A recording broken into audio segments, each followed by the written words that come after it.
अभिषेक चंद्रा के पास चले, लेकिन उससे पहले इस वक्त की एक बड़ी खबर, ब्रेकिंग न्यूज ये है कि कांग्रेस के उम्मीदवार अजय राय के खिलाफ केस दर्ज करने का आदेश चुनाव आयोग की तरफ से दिया गया है। चुनाव आयोग ने केस दर्ज करने का आदेश दिया है।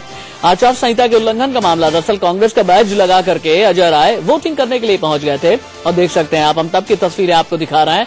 अजय राय जिस वक्त कांग्रेस का बैज लगा करके, कांग्रेस का चुनाव चिन्ह लगा करके पोलिंग बूथ पर पहुंचे हुए थे और इलेक्शन कमीशन ने इसका संज्ञान लिया और संज्ञान लेने के बाद उनके खिलाफ केस दर्ज करने का आदेश दिया गया है। गलत चीजें हैं ये सब, शिकायतें वगैरह तो होती रहेंगी, लेकिन अगर इस तरह से नेता खुलेआम कानूनों का उल्लंघन करते हैं तो ये देश के लिए अच्छी बात नहीं है। हाँ, मॉडल कोड ऑफ कंडक्ट का वायलेशन है। चुनाव आयोग अगर बिना तथ्यों की जानकारी किए कांग्रेस के दबाव में नरेंद्र मोदी जो कल प्रधानमंत्री बनने वाले हैं उनके खिलाफ एफआईआर कर देता है, जो कि पूरा आधार गलत पाया जाता है, तो यहां तो सीधा है कि कांग्रेस के उम्मीदवार हाथ का निशान लेकर अंदर गए।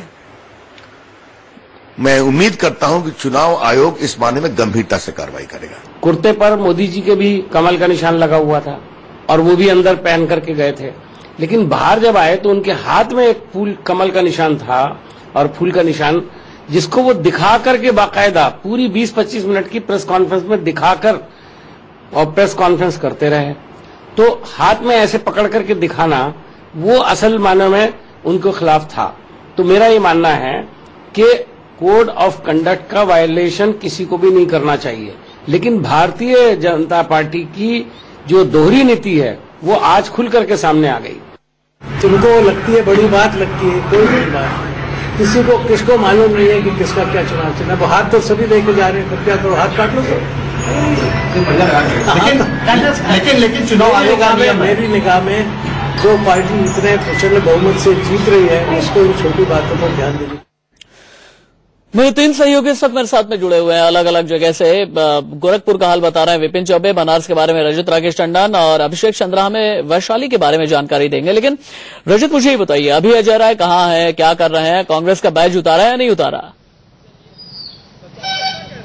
देखिए, जब सुबह उन्होंने घर से बाहर अपनी परिवार के साथ शुरुआत करी थी, उस समय हमने उनसे बातचीत करी थी। उस समय बैच वो लगाए हुए थे राशिद, और मतदान केंद्र पर जब जा रहे थे उन्होंने अपना वोटर आई कार्ड भी दिखाया कैमरे पर। तो उन्होंने जो बैच था कांग्रेस का, जो पंजे का निशान था, उसे उतारा नहीं। तो आप कह सकते हैं कि उन्होंने उस पर कोई आकर्षण भी नहीं कराया था कि मैं बैच पहना हुआ हूं, या जहां से निकल रहे थे वहां दिखाया नहीं था। दरअसल ये जो बैच है, चाहे वो कमल का निशान हो, पंजे का निशान हो, साइकिल का निशान हो, ये एक फैशन ट्रेंड बन गया इस चुनाव में।